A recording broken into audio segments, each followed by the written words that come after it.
Il est temps de présenter la première édition des principaux signaux de trading quotidien de cette semaine. Je suis Alex Aizat et voici comment le sentiment interbancaire se compare aux études techniques à 8h GMT.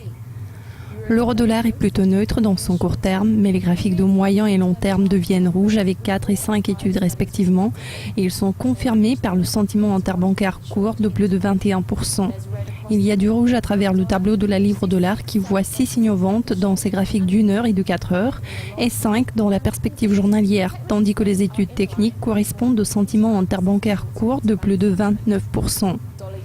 Le dollar yen est mixte entre les signaux haussiers et les études neutres dans son graphique d'1 heure et le graphique de 4 heures montre 5 études neutres. La perspective de 24 heures est plutôt haussière.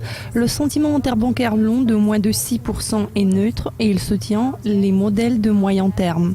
La livre yen est une autre perte de la livre qui est très baissière dans tous les 3 intervalles car les études techniques ne sont pas soutenues par l'interbancaire qui est neutre et fait moins de 12% à court terme. L'euro-yen voit 5 signaux neutres dans son graphique d'1 heure. Les graphiques de moyen et long terme montrent 5 et 4 signaux vente respectivement. Par contre, le sentiment interbancaire est haussier et fait plus de 15% à long terme. Cela conclut les principaux signaux de trading quotidien de lundi. Restez à l'écoute pour les mises à jour de chaque heure.